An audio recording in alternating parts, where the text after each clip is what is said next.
Dulu ketawa bisa nih. Baik, perkenalkan nama saya Samuel Teguh dari kelas Ikor C dengan NIM 620351008 dengan mata kuliah Kesehatan Olahraga. Di sini saya akan mempresentasikan mengenai penyalahgunaan doping. Doping berasal dari kata dopi, yaitu campuran obat-obatan dengan narkotika, dan awalnya digunakan dalam olahraga pacuan kuda di Inggris. Sebab doping merujuk pada konsumsi obat atau bahan oral atau parental kepada seorang olahragawan dalam suatu kompetisi.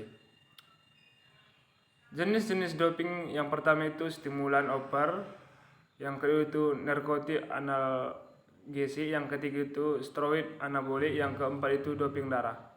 Efek sampingnya dalam penyalahgunaan doping itu yang pertama itu stimulan. Stimulan adalah obat yang digunakan untuk meningkatkan aktivitas fisik dan kewaspadaan dengan meningkatkan gerak jantung dan pernapasan serta meningkatkan fungsi otak. Dengan bekerja pada sistem saraf pusat, stimulan bisa merangsang tubuh baik secara mental dan fisik. Contohnya adalah adrafinil, kokain, modafinil, pemolin, seleglin. Dilarang karena dapat merangsang pikiran atau tubuh sehingga meningkatkan kinerja dan memberi atlet keuntungan yang tidak adil. Yang kedua itu narkotik analgesik.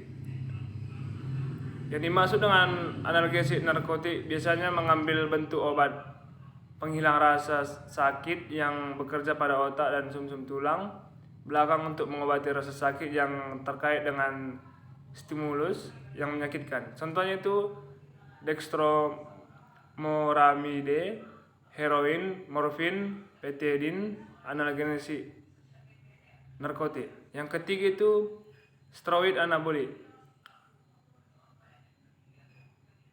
Ini obat yang digunakan atlet, fungsinya untuk mengonsumsi jenis steroid anabolik untuk meningkatkan massa dan kekuatan otot.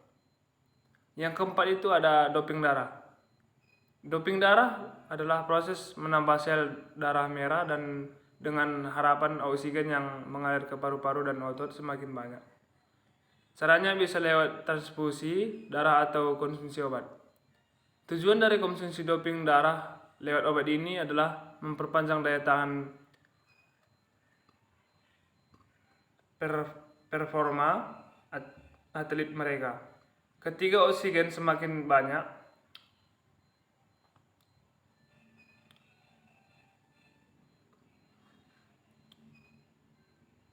harapan bisa lebih stabil dan tidak cepat lelah. Kesimpulan dari penyalahgunaan doping tersebut dalam olahragawan yaitu yang pertama itu efek samping doping bukan hanya terhadap kesehatan fisik dan mental penggunaannya saja. Karir dan gelar juara yang telah dikumpulkan sekuat tenaga bisa hilang begitu saja sebagai konsekuensinya. Yang kedua itu dalam jangka panjang, doping adalah zat yang sangat mungkin menyebabkan seorang mengalami penyakit kronis bahkan berujung pada kematian. Sekian hasil dari presentasi saya. Jika ada tutur kata salah dalam penyampaian materi saya, mohon maaf saya ucapkan. Terima kasih.